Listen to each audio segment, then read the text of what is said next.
All right, welcome to the Chosen series. My name is James. I am from the Nerdy Bible, and here with me today is Mike from Showboys. How you doing tonight? Doing well. How are you, man? I am great. It's a fine Tuesday night, a little bit past my bedtime, and you know, just Yes, indeed. enjoy. Yeah, awesome, man. So tonight we are gonna be going over where are you in season two? Yeah, Season two, episode two. So it is we're quarter of the way done. creeping on season three here. Well, I mean, they're gonna be airing that in like less than 3 weeks, which is crazy. Yeah, So we won't that is catch up that quick, but we'll eventually get there. Awesome. So how was your week? it's good. Or weekend, I guess at this point. Excuse me. It's real good. Yeah, We what did we do? it was Did something. Halloween, Oh yes, Halloween. So we the old had Halloween. trick or treating in the neighborhood. My Yeah. wife ran her first ever half marathon. Whoa, The half same, marathon? yeah, the same day as trick or treating, which probably really sucked for her. Run a half marathon and then like 2.5 hours after doing that going trick-or-treating around the neighborhood. Oh man, But she's a trooper. She trained for it for a really long time. really? So yeah, she did well and she liked it. She wants to do another one now. I don't understand, but more power to her. I was really proud of her. Just to like see all the hard work that she put in, like training for it, waking up Uh-huh. early every morning, going on these ridiculously long runs with her mom, who runs all the time, does half marathons all the time. They did it together, which was probably really cool. Um, yeah, she like saw it through all the way and then Man, did it, and that's awesome. that is crazy. Yeah, my soon to be mother-in-law ran a marathon this weekend, and it's like I don't know how. It's just insane to me. Yeah. I, Wait, you I guys run aren't a married yet? Oh, well, no. She is we are married, yes. Yes, we are married. That's a good. Maybe I didn't say it right. She is marrying my father-in-law. Oh, It oh, actually so that's next like month. So I said it right. a second level of in-law. So Yeah. Yeah, so she's they're marrying getting your married. Yeah, father-in-law. So your yeah, yes. mother-in-law. I guess. I don't know. Their wedding is in December in the old That's Florida, cool. so we're flying there, and it's our Man, you second flight with Nova, and just filling yeah, up those frequent flyer miles for all these weddings, man. yeah, I know. Now this one's much cheaper, so Yeah, yeah. um, we're all good. Yeah, But yeah, you have a good week? yeah, I have. We did trick or well, we didn't take Nova to get. I figure you don't walk around with a 4-month-old with a bucket of candy and Yeah, ask people or a bucket and ask people for candy. It's just not. yeah. So we bought a big bag and we got all ready. We got the table out, we got the chairs out. We're like, we got a kid this year. We're giving out candy, and like 3 people came. so, so now we have like 250, well, mine like probably at this point like 200 pieces of candy that it's just Nice. dwindling down and we can't stop. So it's a problem. Yeah, no, I get that. I have my dad text here. Your dad Uh, text. I definitely slammed a couple peanut M&Ms, Yeah, a Reese's Pieces, and a Reese cup while yeah. watching the episode before we jumped in here. So, No, uh, that's a good thinking. Good yeah, I thinking. kind of Good feel old a little sugar. nauseous though, maybe a little too much candy, but it's Uh-huh. worth it probably. No, that Probably, makes we'll see. sense. Yeah, it's definitely too much candy, but awesome. Well, I guess let's jump into today's episode here. You got do you want to read our show notes? Yes. So episode 2 of season 2 um, is called "I Saw You." Wow, I'm like over here just rhyming, freestyling over here. Um, yeah. In Caesarea Philippi, Nathanael fails in his project under a Roman commission. In Bashan, Philip he arrives from John the Baptizer and seeks to meet Jesus, but The disciples are hesitant. Simon is jealous of him as Philip begins to mentor Matthew. A distressed Nathanael sits under a fig tree and grieves, reciting a psalm and crying out, asking if the Lord sees him. Hearing nothing, he burns his architectural drawings of a synagogue. At the camp, Thaddeus advises Matthew, yet tension builds between Simon and Matthew. Philip visits and comforts Nathanael, telling his downcast friend about the one they've been waiting for their entire lives. Nathanael is skeptical but agrees to meet Jesus, who tells him he saw him under the fig tree and heard his cry. Upon hearing this, Nathanael declares Jesus is the Son of God and the King of Israel. As the group heads to a new city, John arrives with a word that Jesus' fame is growing. That was a good reading. Thank you. I've been it's not really applicable, but I've been streaming a video game in my spare time that doesn't really exist, and it's called Control, and it has a lot of really cool like lore and story stuff, but it's all mostly found in like documents you pick up. Yeah. And I made a point to say that every document that I pick up, I will read because they're all interesting. So, needless to say, I've gotten a lot of practice reading in front of a microphone, and I think it's paying off. It's paying off. Yep. You got a part-time job coming here soon. Yeah. Yeah, I've been reading a lot lately, just like trying to knock out book after book after. I made a commitment of reading 30 books this year, and I didn't realize time was dwindling down. So we're knocking out some books. You got 2 months to go. So we're gonna get there. We're getting there easily. But I've been reading a lot more, and so one of the things we've been doing is reading Narnia, the Chronicles of Narnia, out loud to our 4.5-month-old. So it's really for me and my wife, and so we're knocking that out right now. And so I've been trying to get into character. I'm getting ready for. We've also been buying all the Harry Potter books, and we're going to read Harry Potter to her as she gets older. So nice. I'm going to practice in all my voices now. So yeah, no, we're getting there. You know, I'm right there with you. That sounds awesome. Mm-hmm. It's fun. I enjoy it. It gets a little crazy. Now, so awesome. So what do you think about this episode? Just overall, like what do you rate it? On a scale of 5 stars. I don't think we've ever asked each other. Yeah. Let's make it a holy rating system, and we'll go on a scale of 7. 7 scrolls. Yeah. I don't think it's perfect, but it's solid. I give it at least a 5.5 scrolls out of 7. But no, general thoughts. Good episode.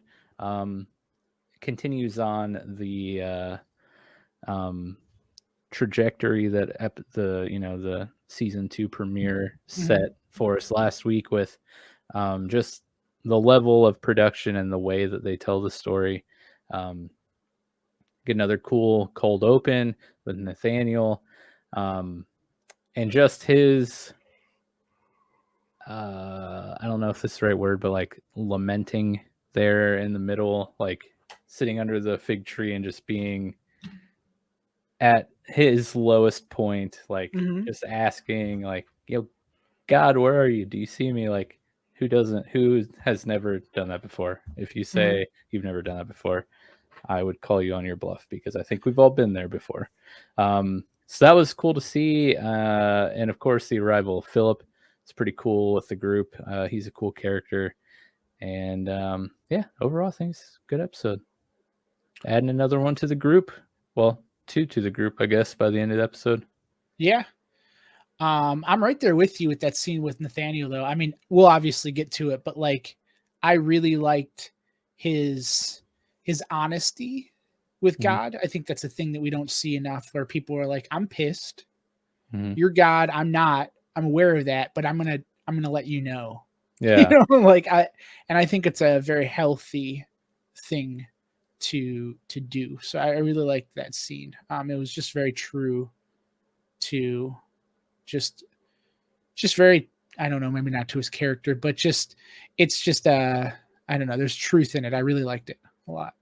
So awesome. So you really liked, you see 5.5 scrolls. Yeah, how many scrolls you give it?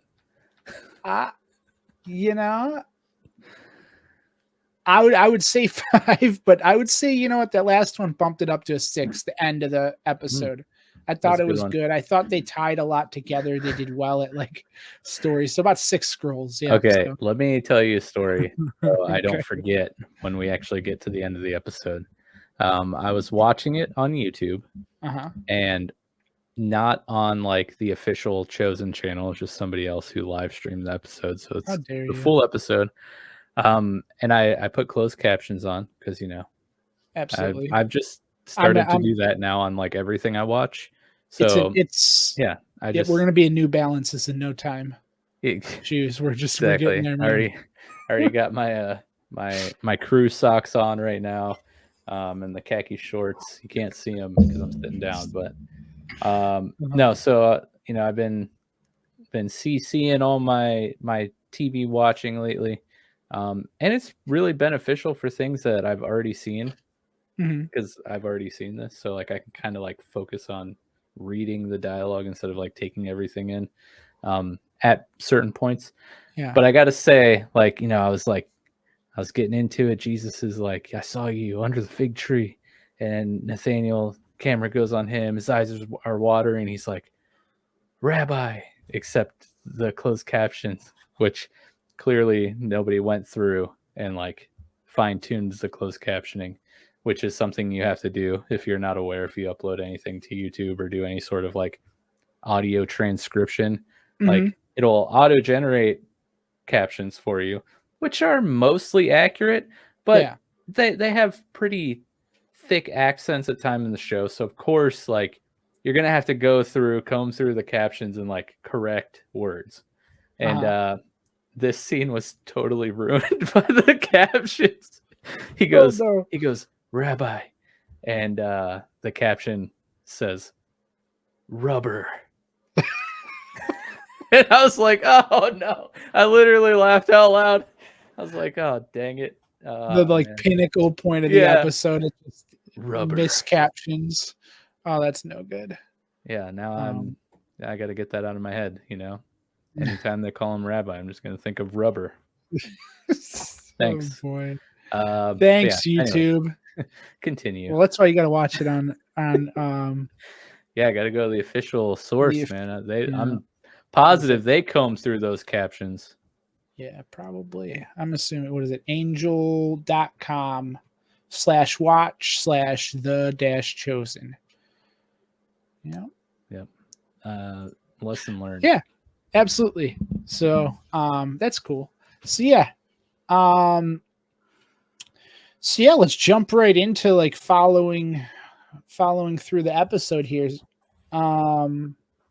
It starts out with where does it start? Oh yeah, Nathanael. Kind of just sitting there doing his architect thing. Is that he's an architect, right? Architect. So he's the architect of what looks to be a synagogue.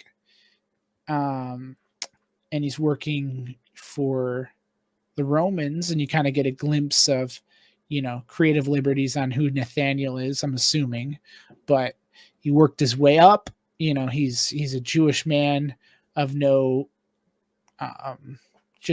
didn't look like any formal education. He did. He just worked his way up into the Roman whatever levels of work, and became the architect of a synagogue. And so he's arguing with the foreman, which is a Roman, and just, you know, arguing whether they need about structural things. So I think, what do they need? Seawater to mix into the cement or the rock. I don't know what they're doing. I'm assuming they're like some sort of cement. They don't have the appropriate materials he needs to like basically make the synagogue up to code. I feel like maybe this foreman now works and runs Ryan Homes, but that's a conversation for another time.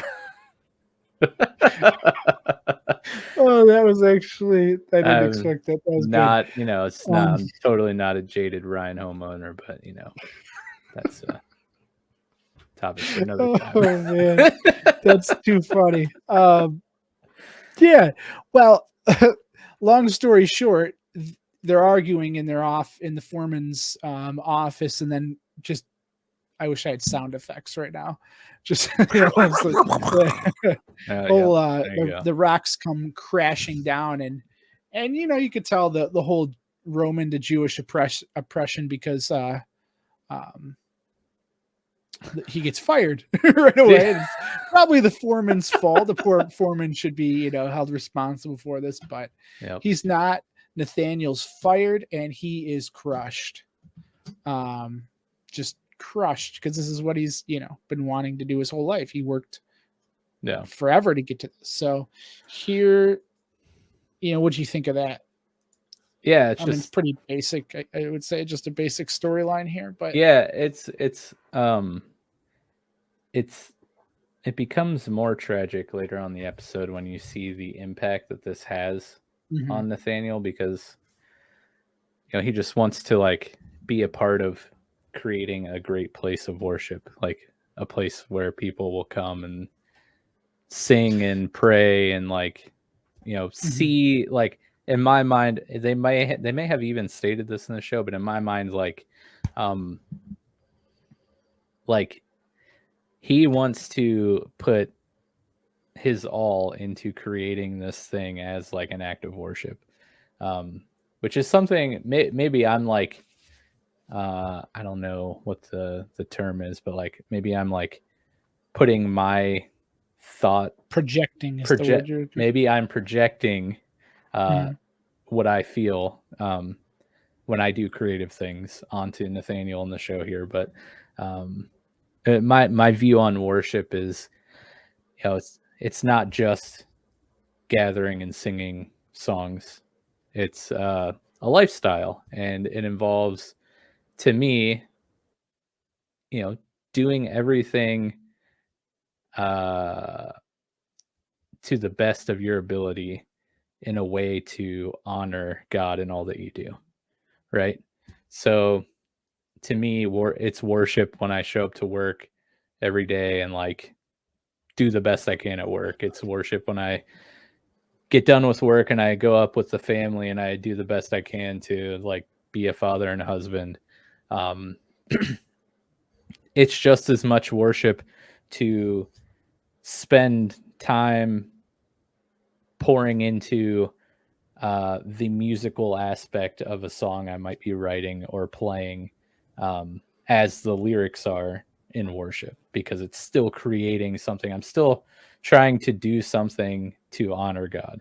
And that's kind of how I see Nathaniel in this, with wanting to build this synagogue, right? Or really anything that he's building. But I think in particular, this project that fails, that's kind of like how I see it. And I think it's kind of a little supported later on in the episode when he's under the fig tree and he's just like, at his lowest, like, why did this happen? Why was this allowed to happen? Like, don't you see what I want to do?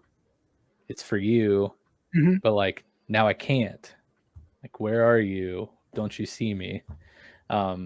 So at least that's kind of what I got out of it. But no, that's good. And what I found to be the common theme amongst all the things you said, and what Nathaniel is lacking in this moment, is purpose, right? Like I feel like everything you described is your purpose. You see, your job. You may not do your job because you love it. I mean, you might love it, you might not. You do your job to bring home, the money for your home, your Ryan home, right, just, all those and repairs I have to do. yes, and all your repairs you have to do, and then you find purpose, obviously, clearly in your family, and so, and for even purpose in worship, it's like you're doing an act of worship and doing that, but you also see, like, I feel like it's just like this, probably this aspect of like identity a little bit. Identity in a not in an unhealthy way, but like I think we all search. I mean, that's what we do, right? Like we, Mhm. you grow up, whether you're Christian or not, you search for purpose, you look for meaning in something, and then if you do find your faith, you look at it, okay, so it may not be my purpose in my own head, but it's God's purpose for me. And so Mhm. like you find that to be worship, your family, your work, all the things that you're doing. Nathaniel is over here, that this was everything he felt like. Without this, he finds zero purpose at all. Like, you might Yeah. as well strike me down and kill me, because this is what you called me to do. Like, Mhm. I feel like if like right now, like I left and went to seminary, like I feel called towards that. If something went awry of this, I'd be under that fig tree pretty pissed. like Mhm. this is where the direction I felt like my purpose was going, because you called me towards this, and now this happens. So purpose, Yeah. it's what I collected from all that. Yeah, and needless to say, I can totally relate. Um, What do yeah, you that with that what? uh, exactly what happened to Nathaniel here, Oh and yeah. with exactly what you're talking about. Uh-huh. You just described my life in the last like year and a half or so. No, So yeah, I I thought totally about get that. that, Why? and Yeah. like exactly what you say is 100% true. It's like, um, and I think it's something that so I'll just be transparent, like I guess like I always am on the episodes. Like that was something that I learned of my personality that was very unhealthy. Is I, instead of centering my identity in Christ Mhm. and who He's made me and who I am now with Him, I centered my identity on my call, Mm. what I thought my purpose was at the time, right? Yep. So when that was no longer my purpose, my identity, I felt like was ripped away from me. And it took me a little while to realize like that's not good, because my purpose is not my identity. Jesus is my identity. Mhm.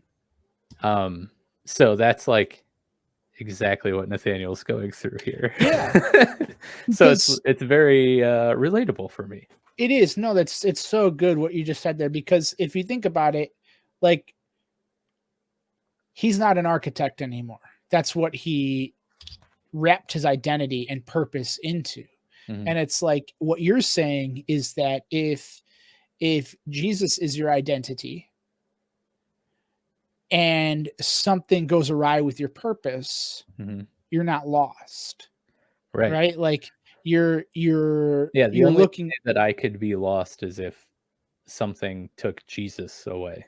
Mhm. If Yeah. that was ripped from my life, then I would be lost. But since that will not Mhm. happen, like regardless of what happens in my life, like Mhm. I'm still centered and identified as a follower of Christ and There. as son of God, Uh-huh. right? So, Yeah, that reminds me of Paul when he's just like, I may be in prison, but I am more free than I have ever been, because he's content with who he, with mhm. who he is, or who he is in Christ. I don't know, I can't say that right.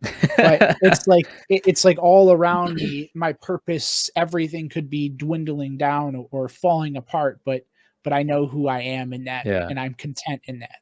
So yeah. yeah, it's interesting. So yeah, um no, that's good, man. I like your vulnerability. Thank you. Well, look at that. We talked about what some might consider, I mean, not really a throwaway scene, but we're just on the cold open and it's like we're like 20 minutes in already having like a real deep Yeah, dude. Absolutely. conversation about life. That's the goal, man. I feel like we need to continue having those types of conversations. That's why we're here. Yeah. I mean, they can watch the episode and get the full breakdown. I mean, this is it's just the commentating, Yeah, we're not here So to just regurgitate what happens in the uh-huh. episodes. I mean, we assume if you're listening to this that you've seen the episode. So you don't need us to recite it scene for scene and line for line back at you.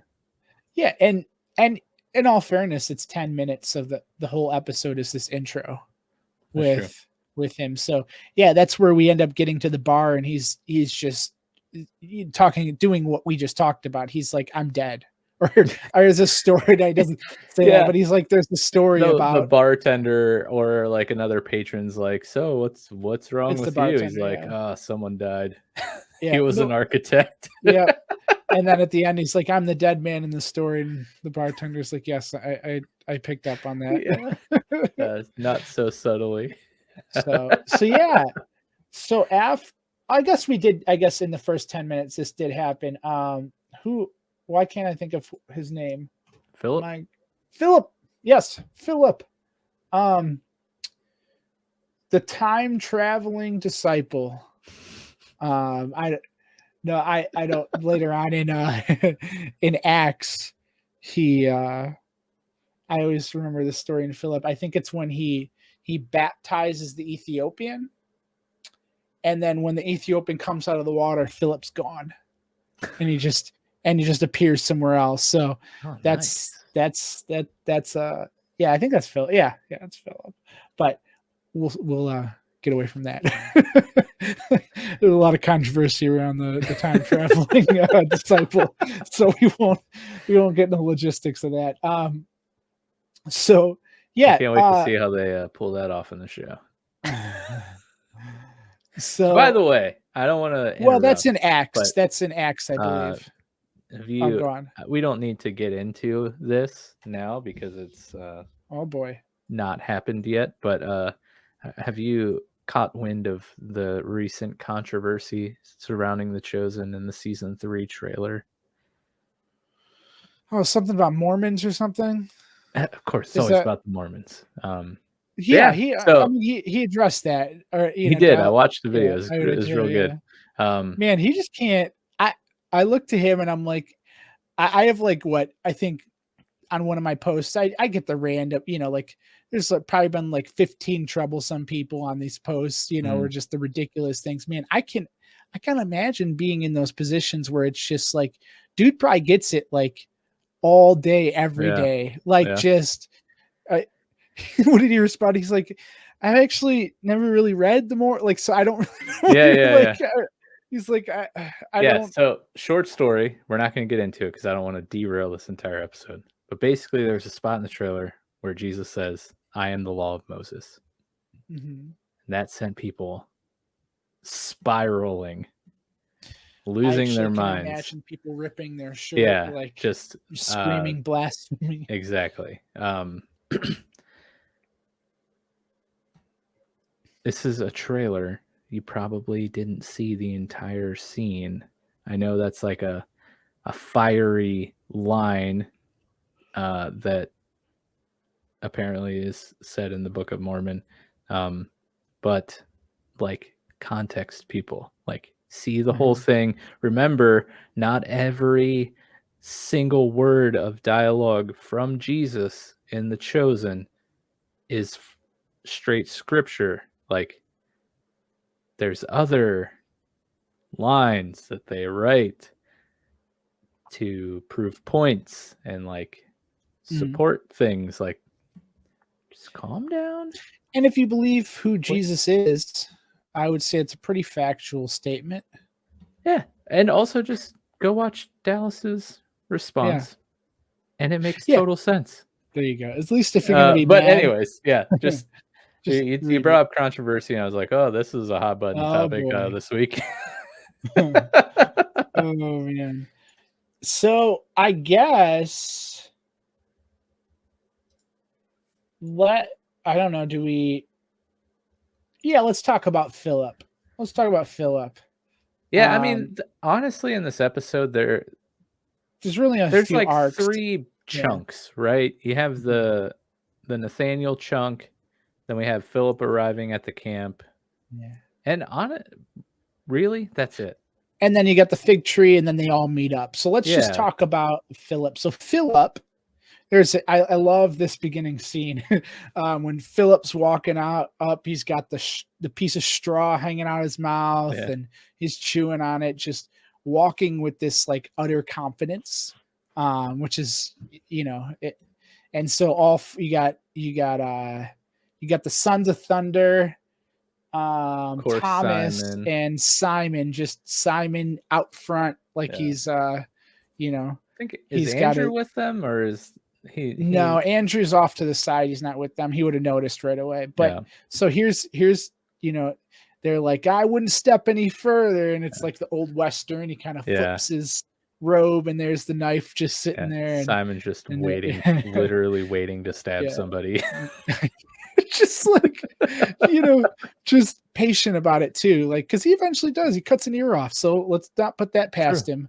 And that's like later in Jesus's ministry. So right, that's that's like the moment. Okay, so either way, so Peter's acting crazy. John and the Sons of Thunder are ready to bring fire down upon this dude. So, but he walks up, they're bickering back and forth, and then Thomas yells, hey, and realizes, not Thomas, I'm sorry. Andrew yells, and he runs up, and they hug, and they're old buddies. And so fast forward 30 seconds, and we find out that Philip was a follower of John the Baptist, and that's where Andrew had met him when he was following John the Baptist. Mm-hmm. So I really do I don't know why I chuckle every single time. Just Simon's view on John the locust. I mean the John the Baptist, Creepy John. Yeah. Creepy John, and I cannot get over that. I think it's just it fits into his character so well, and he probably it's good too, because if I don't even know where if this is actually biblical or not, but Andrew being a follower of John the Baptist, that's something I keep on meaning to look up. Like, is this creative liberty, or is there some but good question. I would assume that a lot of people probably, and even of the disciples, felt like Simon, because I mean, by all accounts, John was a pretty out there guy in this culture, right? In this society, mm-hmm. Even for those that are like religious and like anticipating the Messiah, they're like, yeah, but we're not that guy. Like, so yeah, I don't know. I mean, I do love every little barb of Simon towards John. It's hilarious. Oh, it is interesting. One day, is this actual? Hold on. Doesn't count if it's on Wikipedia. Yeah, I know. I'm not allowed to. I think he was. I think it just, a quick mention. As first met Jesus, according to John. Hold on, let's do some digging. All right, you need some music in the background when we're doing digging. Oh, I got you. I don't know. Here, we'll put this on.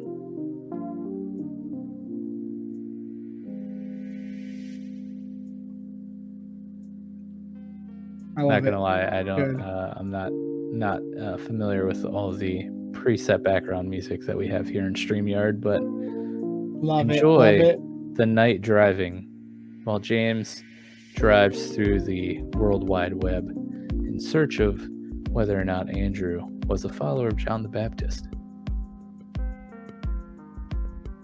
Yeah, no, I don't have a direct quote, but it looks like he was, and it just mentions it. So yeah, no, I think we got some strong evidence. I'll have to prove it at a later date with an actual verse, but it looks like John 1, 40 through 42 kind of implies it. Well, there you have it. There it is. All right, good. Keep I that wish I had a music on. soundboard. Yeah, we need to do that more. I know, right? Oh, good stuff. So Yeah, and I kind of like Philip though. How he's portrayed in the show. yeah, he's Um, confident. It's a weird confidence, and it's because he's been, eating he's been bugs eating bugs. with He creepy reminds me John. of the what is it, the farmer's insurance like motto. He knows a thing or two because he's seen a thing or two. Yes. But no, he is now the He's- most experienced member of the group. Like, yeah.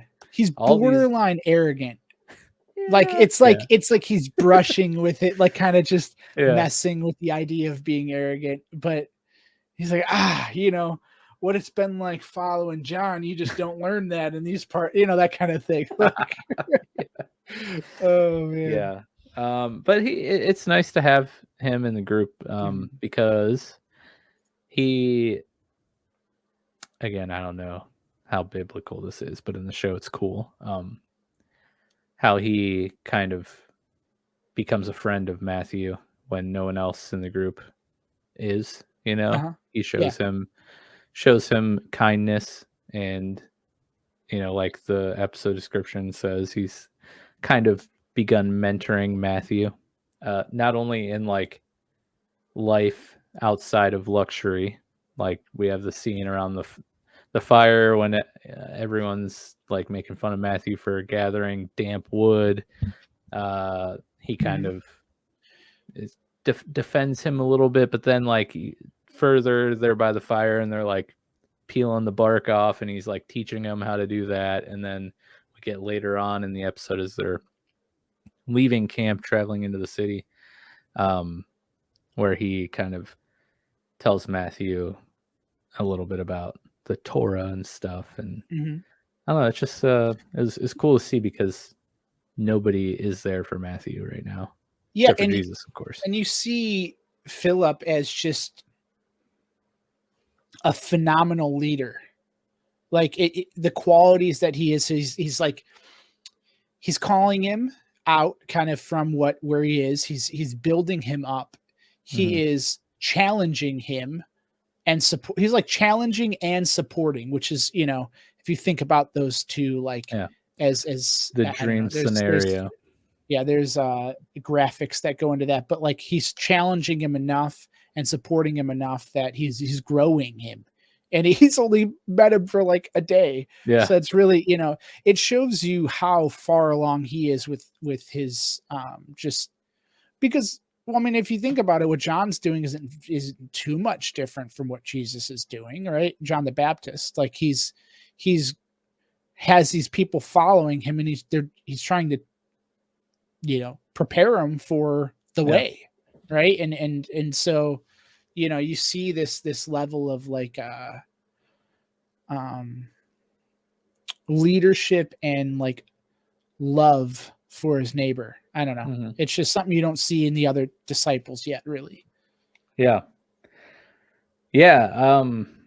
And I think that's another cool thing that we get in this episode is more of a look at the fact that these were kind of all strangers that are still learning to like live with each other and do day to day, all day, like with each other. Which is a dynamic that plays out the rest of this entire season. Which is something, honestly, that I never thought about when reading the Bible, that these people all were strangers and like just one day are just like, yep, we're just gonna, spend the next however many years together all the time. That probably was awkward until they learned each other and all that stuff. Yeah, like I feel like eventually they started building trust with each other, and then we're able to kind of deal with conflict. And then I think we did get a glimpse of what well, at least what the show portrays as after Jesus, when they're writing down, and they all seem like they're well seasoned. They are Yeah. know each other, like Yeah. this isn't like a, you know, they almost can decipher any of the other people's character, and they're talking about, well, Matthew's going to do that, or John would do Mhm. this, or you know what I mean? They understand each other pretty well. So yeah, no, I love what this is doing in that regard. You're so right there. Is that like it's really giving me this idea of what it's like to have 12 people, you know, 12 people come together and live life, like Yeah. it's just not an Yeah. aspect. It's literally a reality show. Uh-huh. No, but it's something you don't really.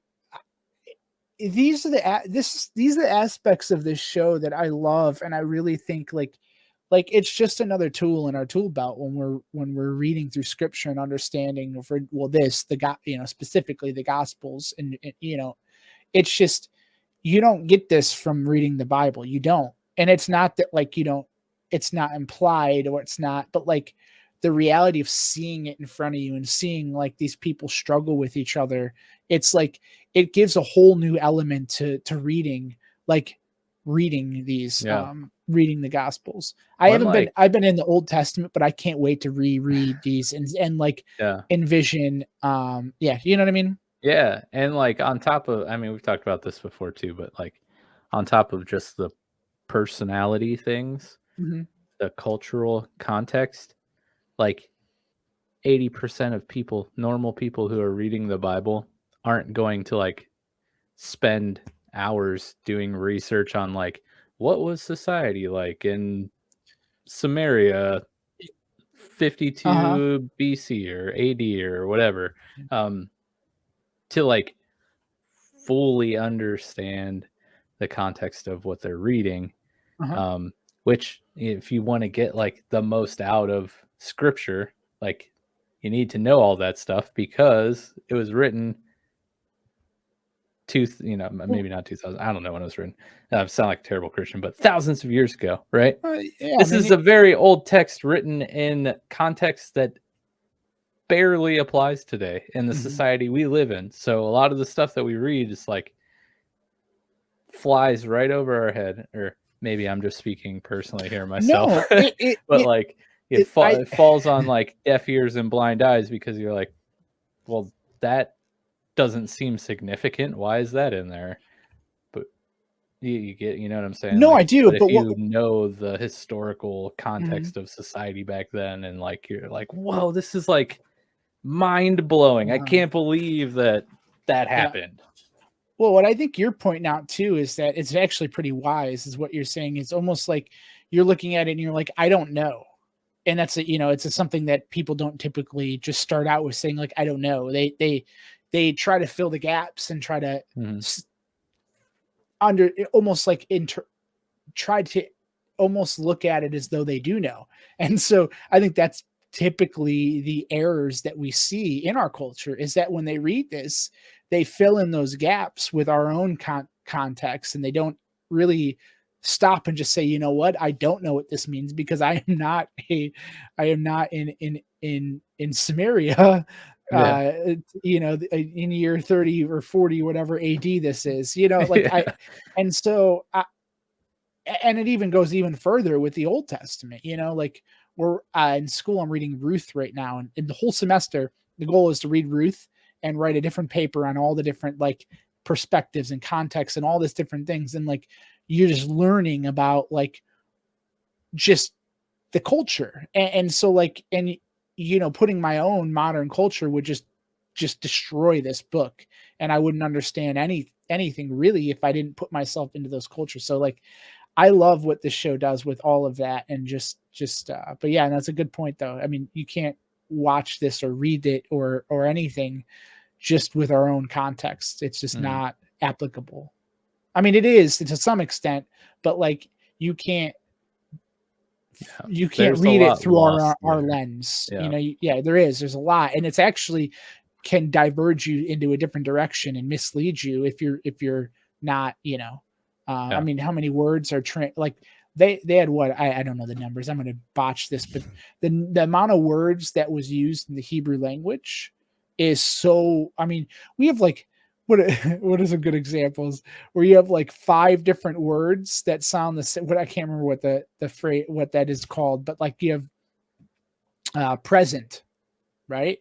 I'm present, but I have a present for you. You know what I mean? Yeah. Like, and so like you have that type of thing. And so we have so many more words than what they have. So even just taking one word and translating that and trying to pick up the context of that is hard enough, yet alone the whole Yeah. book and whole culture. But yeah, dude. So where do we leave off? We've already got on a rant.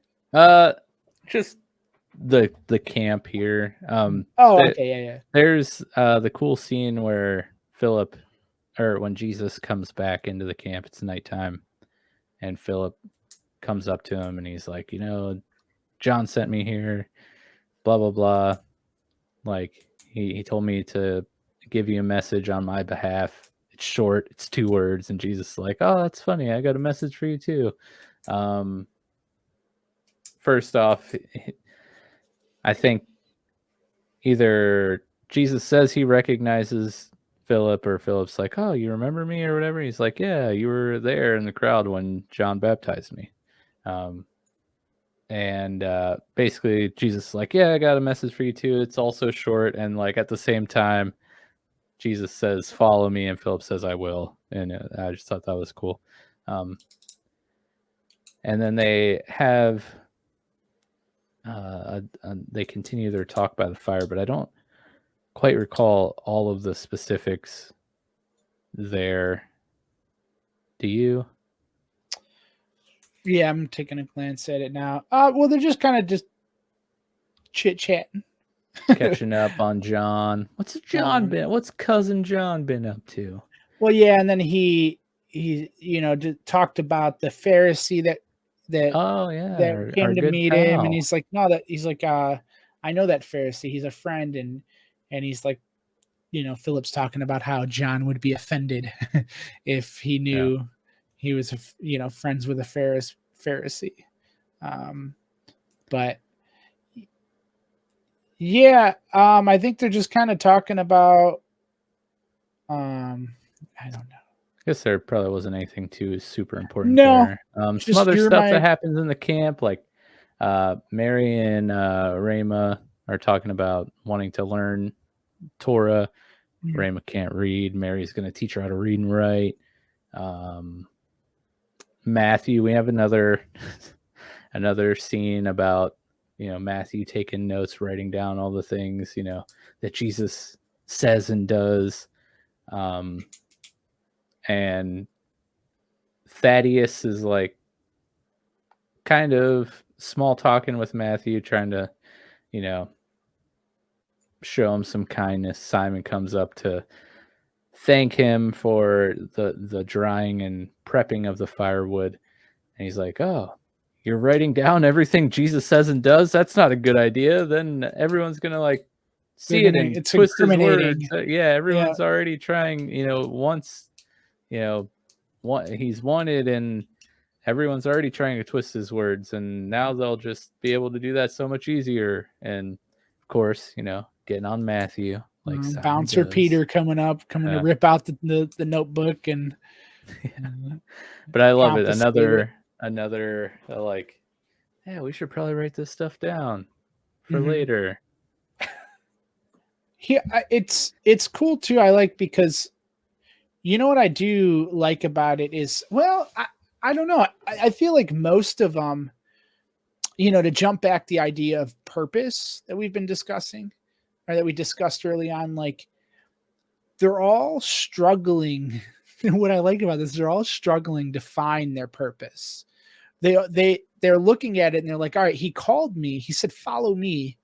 And they're all trying to like take their strengths, and like they are like overdoing their strengths, which is a weakness. If you really if you overdo your strengths, for you can they easily turn into a weakness. And so Peter, his I'm this strong, he's overdoing it, and he's looking like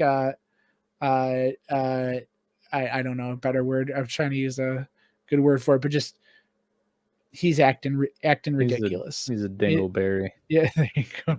Matthew is over here like his purpose is to make the notes. Well, all he's doing is writing, and he's not, and I don't know, but I liked how it really kind of just portrays them trying to find their purpose in it and struggling to be who they really are, just like effortlessly, like I feel like we always, it's very easy to kind of just push into, Well, and like another thing, they all lack patience, which is a fruit of the spirit, right? Of Isn't that what course. you'd call it as? Yeah, and no one exemplifies this better than our friend Simon, who is always like, "Come on, is it time? Is it time to go? Like, are we doing this now?" We see that again as they're leaving camp. They're walking. He goes up to Jesus. He's like, "Listen, we kind of." Paraphrasing, kind of all bicker and can't agree on anything when you're not around. So maybe you should appoint somebody as like a leader to make the decisions when you're not here so we can actually like get stuff done. And Jesus is like, but I give you instructions, like just do them. And Simon's like, yeah, I know, but we can't like agree on how to do them. So like just put someone in charge. And it's kind of a cool scene because Jesus is like, like you're a leader, you always have been, you always will be, like, and I have again like a purpose for that. Just not now. And Jesus and someone's like, but can it be now? Please. Just let me do something.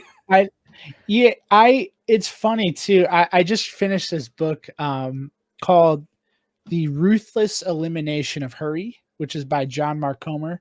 I really like his writing. It's just very down to earth, very straightforward. And it's one of those books that like I'm actually at this point, I'm actually doing a book of the month that I recommend each now. So that's something starting up. So I'm gonna do that tomorrow, which for you is in the past. Whoever's listening. So a little bit of time travel podcasting. We need a little sound bit for it every time we time travel. But no, like he talks about it. He's like talking about how Jesus is just there's a word for it that he used, and I cannot remember what he said. And I don't have the book in front of me, and I'm just going to dip and run and find the book. But he's like talking about, can you imagine Jesus walking up like impatient? Like somebody walks up and he's just like, all right, come on, looking at his watch. And like, it's a interesting thing how calm he is. And so if that's what we're trying to portray, I feel like that is exactly what none of these disciples are right now. Yeah. Yeah, it's cool. It's a cool scene, and I think it just kind of perfectly sums up where the group is at. I've been playing, a lot of D&D. Well, not a lot. We've played 4 times, but we just had one a couple weeks ago, and we have one in a couple weeks again. So every time I talk about the disciples, I want to call them like the party. The party. No, but it is that. It's an adventure. It is. It's like this adventure story, fantasy novel, but it's a recollection of, exactly. Which, by the way, we're not saying the Bible is fantasy. We believe in the Bible, so don't want to go all Dallas Jenkins on everyone, and get people all up in a tizzy. But we'll just clip that part and we'll make that our YouTube short for this episode. Yeah, I mean the Bible's just like this fantasy like adventure. But no, yeah. So every time I refer to them as a group, I'm like painstakingly trying to avoid saying the party. But it is. I mean, that's just another word for it.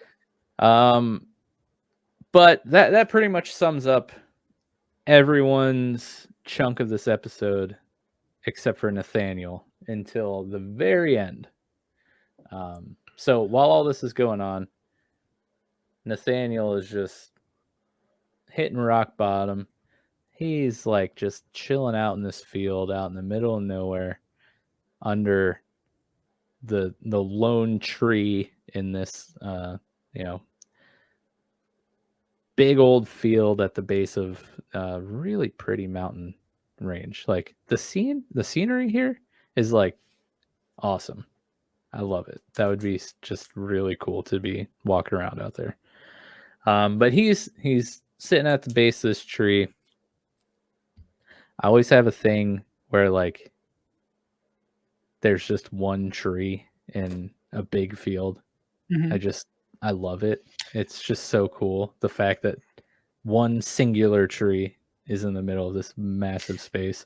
There was I mean, it wasn't super massive, but over in Hartville, I don't know if it's still there because it's been literally probably a decade since I've driven down this road, but there was a pretty big, like probably 20, 30, maybe 40 acre plot of Mhm. land with one massive tree right in the middle and like no other trees. And Really? I always loved it. So I really like this scene because it's just one tree in the middle of a field. But yeah, Nathaniel's chilling, really torn up by what happened by um, getting fired. He's got his architectural plans there. And Blueprints. what psalm is he reciting? Do you know? I'm trying to find it right now.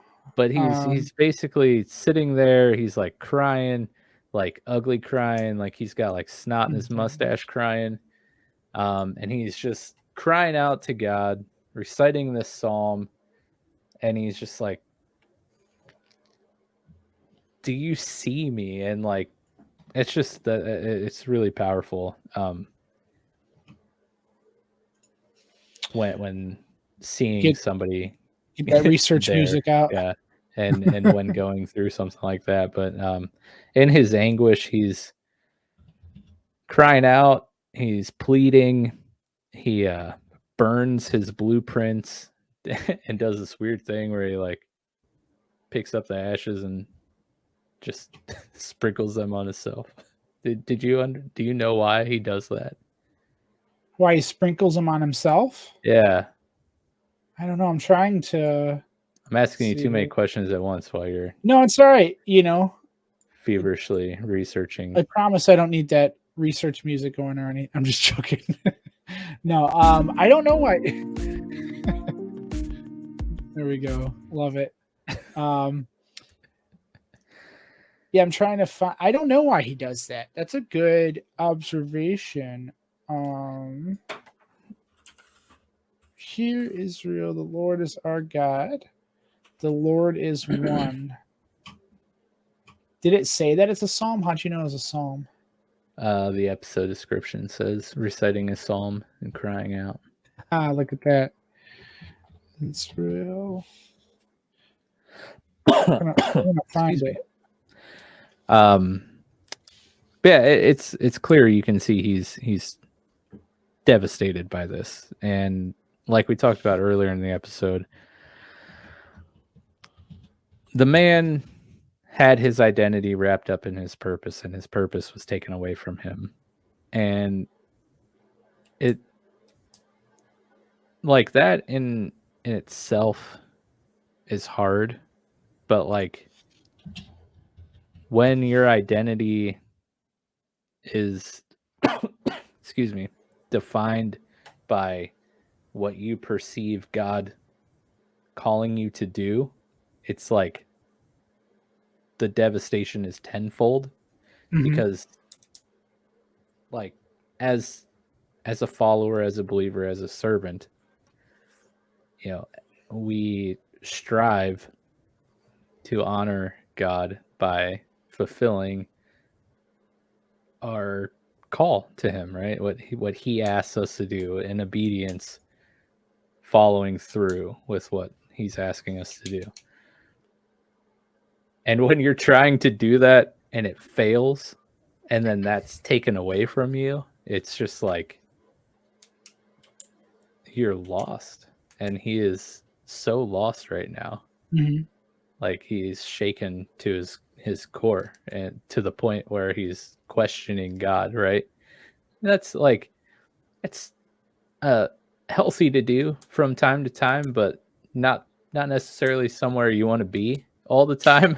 Where No, you're it's like, not where you want to where be. your foundation is cracking. Um, but yeah, I don't know. Did I kill enough time for you to research, or have you given up? I keep on coming up with Deuteronomy, where the Lord is our God. So it's not. I'm not finding it, but yeah. So it was the lack of music playing that Ah, caused yes. me to not find I'm it. But sorry. no, to go on with what you're saying though, like I think what's ironic is that when we find ourselves in these situations in life, it's almost as if it's exactly where we need to be. And that's an odd thing to say because I'm not saying God brings pain onto us. Right. I'm just saying like sometimes these occurrences of pain are what guides us into the right direction in life. It's almost like we strip down all of the Mhm. crap and are able to, move in almost like it's like as soon as we relieve that, it's like going through life with our hands closed. When this happens, when you finally open up your hands, you can grab whatever is being handed to you. So Yeah. like this right here, I don't imagine from the beginning of the scene, like why am I Nathaniel? Yeah, Nathaniel. And I was like, that doesn't sound right, but it is. Nathaniel he doesn't seem like he may say that this was all for him, but I feel like you get so comfortable in these positions and you feel like at some point it is about you at times. And I don't necessarily like that's not like the thing for everyone, but like at some point he's just kind of like he it, there's no distinct line between him doing it for God and him doing it for himself. Mhm. And I get like I've been like that so many times in my life, and even I've only been a Christian, like practicing Christian, I would say for 4 years now, and so I Yeah. mean obviously grew up into it, but whatever. It's like I catch myself with these cycles of that, Mhm. and I remember when I first came, I'm like, I'm in science for you, God, because I'm going to share this and it took me 4 years to figure out exactly how I needed and Mhm. it stripped away everything to finally get that point and understand that there is a different purpose Yeah. for it. And Well, there's like, I have two things. First, I think it's natural to have that line blurred Mhm. as you do things. Um, if you're not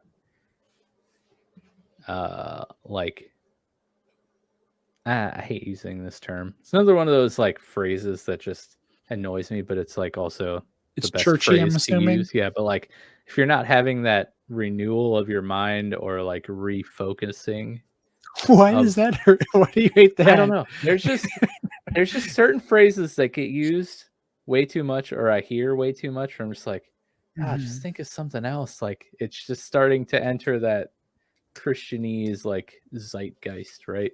Mhm. But if you're not constantly like taking a refresh, like refocusing, recentering, you can start to make your service about you, because one, you're probably decent at what you're doing, like, and then you find joy doing the things that you're Mhm. doing, and you also find joy in serving and honoring God with what you're doing. But if you like take your focus off of Jesus, like, then it becomes about you. And so like, yeah, exactly what you said, they're totally true. Um and that's happened with me. I'm sure it's happened with everyone. It would be no, I don't think it would be normal if it that in some capacity has not happened to you. Go ahead. Do you want to say something? No, I like that, the joy.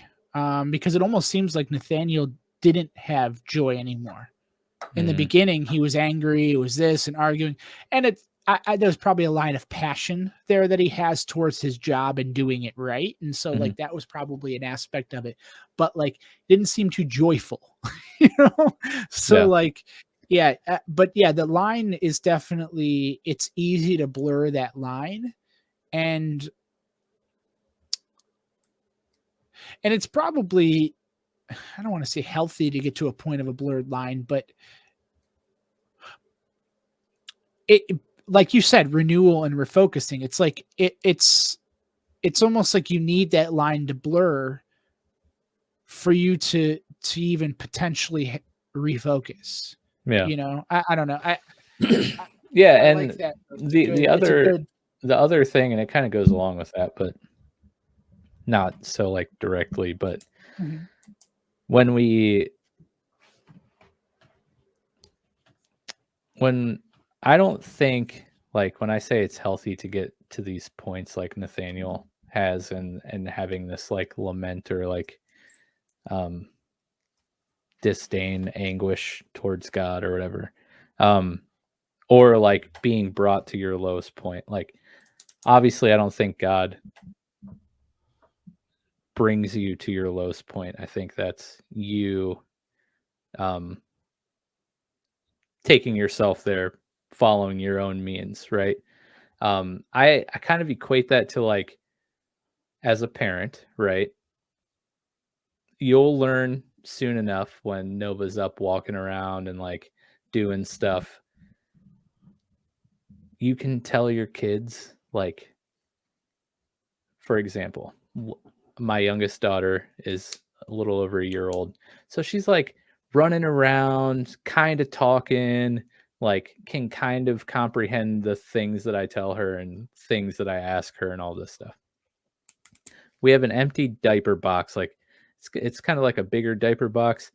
And earlier today, when she was in having a fit, like I put her in it, and it like made her happy, and she was like totally digging playing in this box. Which, James, save boxes. They're like endless amount of entertainment for children. Well, my wife and my oldest daughter, after dinner, took some food over to her parents' house. And while they were gone, I was like trying to clean up, trying to do dishes. My middle daughter, who's 5, and my youngest daughter, sorry, the hiccups. My youngest daughter, who's a little over 1, were home. They were playing. The empty box was still out, right? Except now it's flipped over, so the open end is on the ground, and the taped end, the closed end, is now facing up. And the 1-year-old is standing on top of the taped box, right? This is not going to end well. So I go over, take her down. I'm like, Logan, don't do that. Like, you're going to get hurt. Like, don't climb up here. Go back to doing the dishes. She's back up on the box. I can't like get the towel, dry my hands off from doing the dishes fast enough. She falls flat on her back, starts crying, hurts herself. Like I gave her the guidance, right? I gave her the instruction, Uh-huh. like, listen, like, I know that this isn't going to be good for you. Don't do this. But in her own 1-year-old stubbornness, she's like, but I like standing on the box. It's cool. It makes me taller. I'm like as Mhm. tall as my 5-year-old sister now. And in her hubris, she fell off, landed on her back, bumped her head. So like,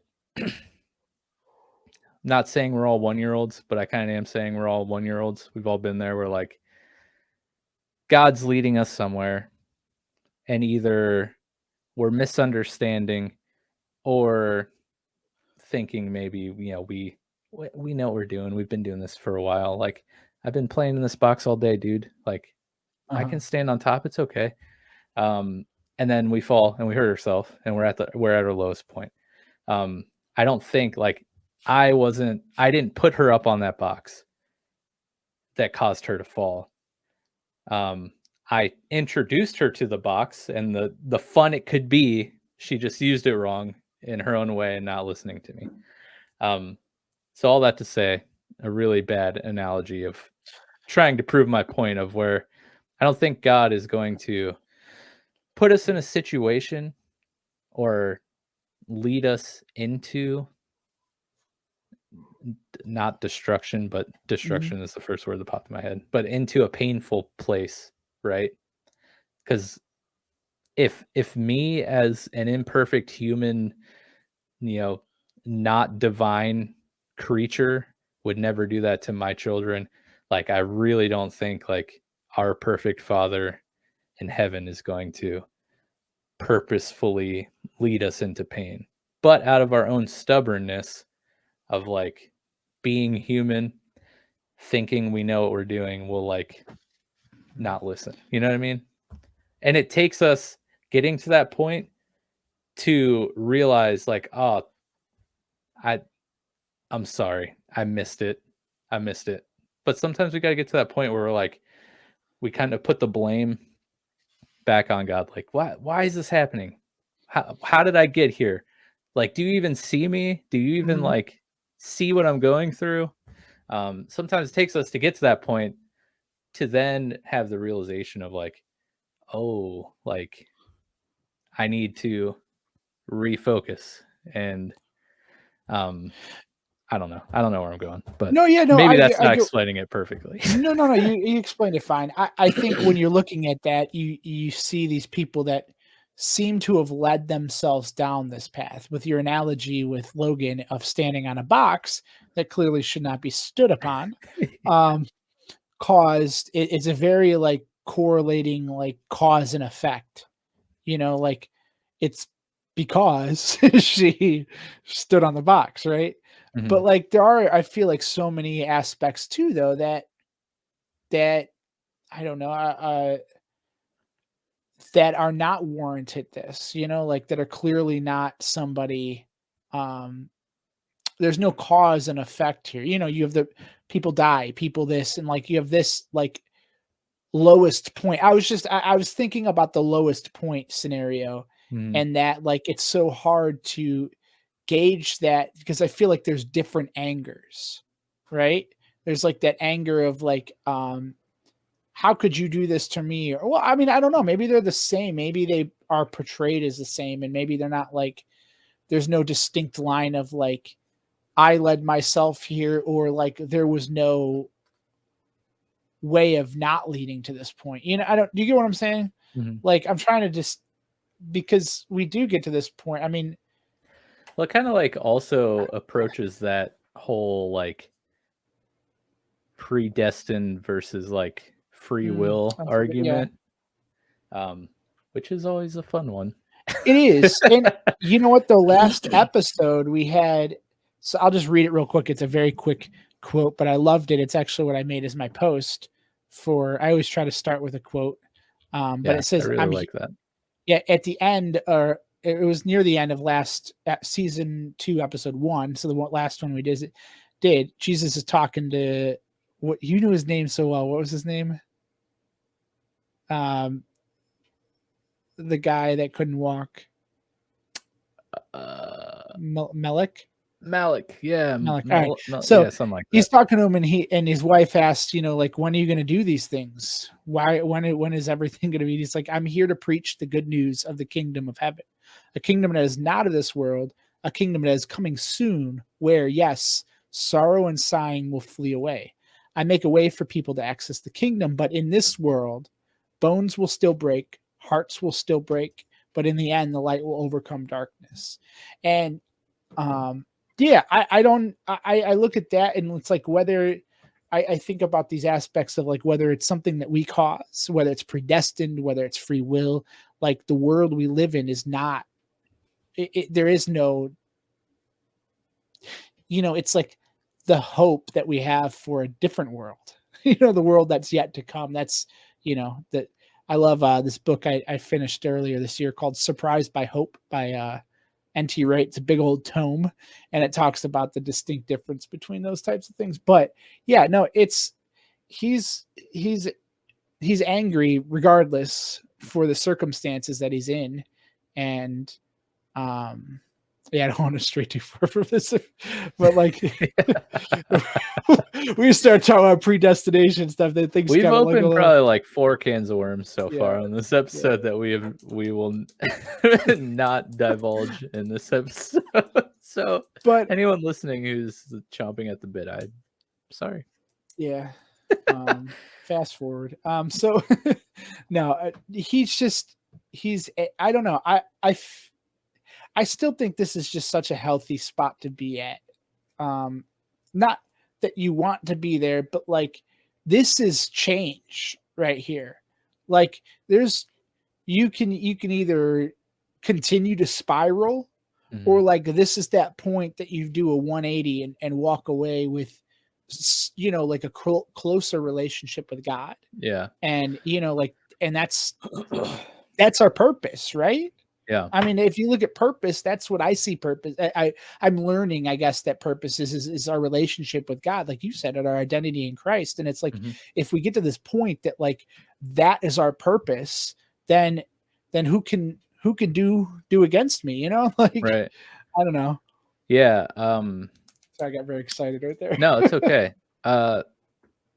We see with Nathanael though, he does kind of continue to spiral, and it's not until Philip comes they get to. Oh yeah, he does spiral. Yeah, you're right. What's the name of the town again that they're in? Caesarea Philippi. Until Philip gets, which I loved, where he like kind of trolls Matthew. And he's like, "Yeah, yes, the city of my namesake." And Matthew's like, "Oh, really?" But yeah, Nathanael, like when we see him after this, I really wish I knew why he like dumps the ashes on himself. Like that was just super weird. I'm sure there's some sort of symbolism there. Cue music. Or else they wouldn't do that. But after he leaves the tree, we next see him. He's like passed out in his house. Like kind of looks like he went on a little bender. Maybe he's like that's on implied, the floor. Yeah. Philip comes in, wakes him up. They have a little chat, and he's like, basically, the one we've been waiting for our entire lives. He's finally here. The one that was prophesied about, the one that we've been waiting for. And it catches Andrew's attention because what we've learned about, or not Andrew, Nathaniel's attention, what we've learned about him in this episode, he's very kind of like straight to the point, like educated, like wants to know the facts type person. So this kind of catches his attention. He's like, "Oh, the one? Like, really?" And like Philip's like, "Yeah, he's from Nazareth." And of course, cue the Nazareth jokes. Nothing good comes out of Nazarene. Like blah blah blah blah. I mean, he went pretty cold. He's like, they sleep with their cattle, or he's like, livestock. They're illiterate. They share they share the same like roof as their livestock. Dude, you're mean, bro. Like you're mean. Yeah, I love the realness between them. It's great. But I also love about Philip where he's like, just come and see. We got to get that line on there for all the merch. Like, just come and see. Every time he starts digging in, he's just like, no, just like, dude, just come and see. And it also catches Nathaniel's attention because he's like, I've never seen you like this serious, like this about this. So Nathaniel's intrigued. He's like, okay, well, there's something here because you're not normally like this. So he convinces Nathanael to come and see. But I love how he's like, oh, it's not like you got to go to work tomorrow. Nathaniel's like, wow. He's like, that's dark. So I have an answer for you. Go ahead. Yes, please. Please tell me. We just need a new sound bed. I feel like there should be a sound one. Now, so Oh, you got a lot of things. All right. No, that's So pretty garbage. I'll yeah. let you go because that All was right. terrible. So the ash, it's really simple. It's a quick one, but the ashes, which we probably should have understood this, like, what is it? Ash Wednesday. Is that what, but that's probably, I think that's like a newer custom with Lent and stuff.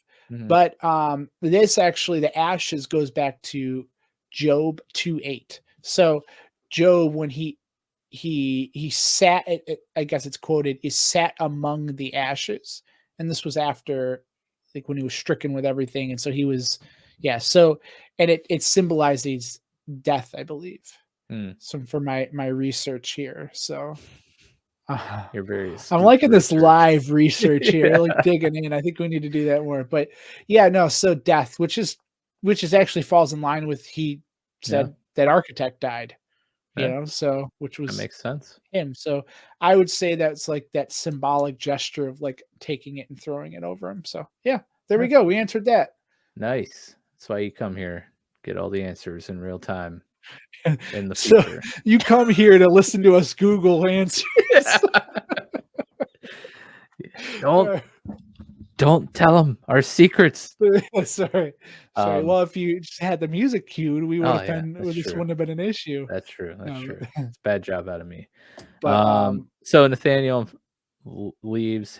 Philip and Nathaniel head out to meet Jesus, and this is the turning point for Nathaniel, like it is with every disciple so far. The encounter with Jesus, um, which is great. I mean, it's classic Jesus. Comes. What was so ruined by the closed captioning was actually a very powerful moment. Because in Nathaniel's time of desperation and pain, he's crying out like, "Do you see me?" And what's Jesus do? He like catches his attention by basically telling Nathaniel who he is. mhm, Um, but he hook, line, and sinker. I saw you under the fig tree, and nobody could know that except for God, right? Because Nathaniel was pleading and crying out to mhm, God. And of course, that convinces Nathaniel that Jesus is who Philip says he is. Um, calls him rabbi, not rubber, as the captions said. And yeah, we got another one to the group there. But yeah, before the episode ends, like Simon and Andrew, I think Simon and somebody run up and they're like, "Hey, John, he made it back from Syria, I think." And everyone there is like, they're talking about you. They know who you are. Like, there's a lot of people waiting to hear your teachings, and a lot of people requesting healing. Like, your fame is growing in a good way. mhm. Yeah, yeah, I don't wanna skip over this scene, though. I really like, Yeah. sorry, No, I dig just into jumping it. back. So I really like, well, first off, this is the interaction with Nathaniel straight from John. So John, I don't know, well, the whole, like, the talk with Philip and Nat and Nathaniel, and then John, it's like the end of John 1, actually, the first chapter. So starts out in the beginning, and then here we go talking about calling Nathaniel. And so that's where he says, um, I could see you under the fig tree before Philip found you. And he's like, Rabbi, you are the Son of God, the King of Israel. So, and that's where we get into, do you believe just because I told you I had seen you under the fig tree, you're going to see greater things in this? And this is one of my favorite lines here. That then he said, I tell you the truth, you will see heaven open and the angels of God going up and down on the Son of Man, the one who is the stairway between heaven and earth. And so I love it, because right there, what he's referring to is my goodness, why am I having a oh my Jacob, my goodness, Jacob, Oh, yes, which yes, yes. is renamed as Israel. So Jacob, he had a dream after he had ran from Esau, his brother, and he camped out one night, put his head on a rock, and he had dreamed, and he saw a stairway, the ladder of Jacob's ladder, I think is what Mhm. it's would be called. And he said he had called saw angels ascending and descending on this ladder from heaven to earth. And so what Jesus is saying here, he's like, truly I tell you, I am that ladder. I am Mm. the stairway between heaven and earth. So I just really like that, alluding back to Jacob, and I just wanted to bring that up because that's a Yeah. fun little tidbit to think that, it's just one of those things that where Jesus continuously like quotes um Old Testament. I really really like that. So Yeah. Yeah, for sure. And like it catches his attention rather mhm. quickly. um and just they do those scenes so well. Yeah, they do. Every scene where a character in the show has their encounter with Jesus is just super powerful. And I think I want to shout out like the score. They like crush it with the music underlying those scenes. They just like get get all the accents right musically, right on the beats of when certain dialogue is hitting, and it's just very very well done. Um, if you're Yeah, into paying who do attention they to the have do score and stuff. this? I'm listening to it right now, this score of the last one. And it's got to be by the same person too, because it's got that same feel as Yeah, yeah. everything. Like, yeah, I like it. I agree. It's a different. It's different. It's like nothing I've really heard in Yeah. shows. It's very unique. Um, but yeah, it gives these interesting feels. Mhm. Um, I Yeah, really do enjoy it. I'll have to look up, my speedy Googling skills are not as refined as James, but we'll definitely look up who is the composer for The Chosen, because, yeah, it's, they nail Cue the, like music. yeah, they nail the tone and the vibe, and especially in those, like, super serious, like, literally come to Jesus moments, they just things like that can so easily remove you from the scene, whether it's in a show or a movie or a game. So I love it when a show or a movie or a game crushes the score. Yeah, great episode. I think 5.5 out of 7 scrolls, 6 scrolls, pretty good. We'll Yeah. call it an average of 5.75 scrolls. Again, season 2 just taking it up a notch from where season 1 left us, and it doesn't really slow down. No, it does not. I enjoyed it though. What's next? What's episode is next? We never really talk about that. We will, of course, be watching episode 3 All right, so not the of season obvious. 2. Oh boy. But the next episode is called Matthew 4:24. And this is the episode I've been talking about the entire companion series that has my favorite opening of the entire series. Really? One of the coolest things, one of my favorite things done in cinematography is done in this episode. At least I'm pretty sure it's going to be really awkward if we come here next week and this isn't the episode, but I'm like 98% sure it is. So I can't wait to talk about that. And yeah, Matthew 4:24. News about him spread as far as Syria, and people soon began bringing to him all who were sick, and whatever their sickness or disease, or if they were demon possessed or epileptic or paralyzed, he healed them all. So that's that's the Matthew one. 4:24. So you'll have to wait until next. Well, no, go watch the episode and then we'll Yeah, talk of about course. it. Of course. But, Watch it now yeah. and then watch it again right before you listen to our episode. So do you guys got anything fun happening here? Any new content? No, we just finished up our October stuff, so we're moving into Lord of the Christmas Rings and season. Star Wars season. Oh, So yeah, we're well, going to that's be good. talking about Rings of Power on Thursday, Really, and it was a fantastic. yeah, it was Dude, good. It's a fun one. not to digress here, but go back and watch the movies, and I then want to think so about bad. some of these characters, because remember, elves live a really long time. So, like, mind blown.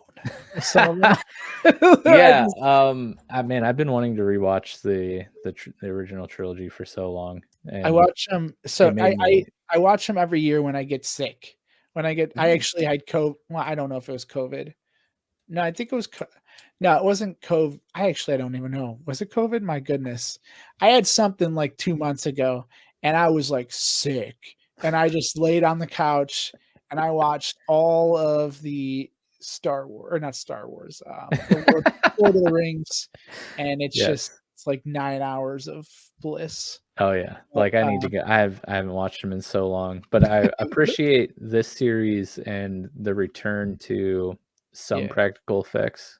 yeah. Like that's what I loved so much about the original trilogy, man. The Hobbit like really lost me with it being like 100% CGI except for like the Mhm. main actors. Yeah. But yeah, the series was really good. So we're gonna be breaking that down and then comparing it, of course, to House of the Dragon because we had two high fantasy series running at the same time, both opposite ends of the spectrum, of course. But I think it'll be fun to compare the two. Awesome. That's coming. You know, Pokemon Scarlet and Violet's coming out. So definitely going to be hyping that up on the 17th. It comes out on the 18th. Mm. And then, we got Thanksgiving this year. Of Mm. course, We it's do. every year. But Andor wraps up towards the end of the month on the 23rd. I believe the final episode comes out. I haven't watched any yet. I'm waiting till it Do all, and I'm just gonna not binge it. sleep on this show. It is the best Star Wars series that Really, has been created so far. I made it Um, through every one except Boba Fett, yeah, Boba so Fett was a little I rough. just I couldn't do it. But Um, it's if you liked Rogue One, which Rogue One's probably my favorite movie of the mhm, series, you will awesome, love this show. So that's kind of what's on the plate for us. And of course, we got Dungeons and Dragons on the 13th. So awesome. check it out, showboysmedia.com. What about you guys? We're just um, I took a little break from I started started the scientist series and then I took a break. Well, one of the things is it was like a thesis each episode or each one I had references, I mean just insight in text citations. It was too and I had to simplify it because I can't do I can't Not do all of that. sustainable. It's not and I realized that very quickly. So I'm coming out with that. So you're going to see that next well, actually, later this week you should see that, and then it'll be on a consistent, which is I'm very happy about because I love Time that. Yeah, travel. finally, yes. Actually, by the time you listen now, it is a consistent thing. So yeah, um, man, we gotta get a soundboard. We I'm gonna do. get on top of it, and We not do. just like farm animals or something. You know? Like, Yeah. uh, We had, I don't know if but you want to reveal this, but I will. And then you can tell me to shut up. But we oh had the first board meeting for yeah. nerdybible.com. That was really So cool. So Mike is on the board of well, when you create a nonprofit, you have to have board meetings with your board members and directors. So um, I partner the Nerdy Bible partners with somewhere called the One Center, which is in Canton, Ohio. It's like an old church they renovated throughout the years, and it's called the One Center for Leadership, and they partner with a bunch of actually like some really cool ministries that like are out there like helping people on the street Mhm, like through like getting women on the street getting mhm. I won't go there but yeah There's all kinds of the stuff. It's all super cool. counseling there's all this stuff so they brought me in and I'm partnering with them and so we had our first board meeting there and it's very exciting. And so, Yeah, sweet. it's official when you have a board meeting. So Yeah, we made blood oaths, yeah, and it was more of a no meet and turning greet back and now. sign your life away, right? Yeah. Yeah, Uh, the one center is super cool, man, and it's like right in the heart of downtown, just mhm, about, and yeah, super old church, like you said, and still is a church. There's yeah. still There's an sanctuary and a actual church, live and church that meets there yeah, in some of the buildings, but and then they have all these offices, and it's a cool like resource for these ministries yeah. and companies and people to use as a place to Mhm. do their stuff. It's pretty sweet. But Yeah. that was exciting. Yeah, so we did that. I got tomorrow, well, last week for you, Time travel. we're gonna start getting the book recommendations of the month. What I think I'm Nice. gonna do is have like people that are either on the board or people that kind of I talk to about different things. I'm gonna have different people recommend different books throughout the following months Nice. and Spoiler alert, I can't read. So well, we'll have you recommend a podcast or something yes, that might. luckily the Bible app has the narration, right? Got the audiobook Yeah. Bible on my phone, Uh, so we're covered there. there was one more thing I wanted to say. What else do we got going on?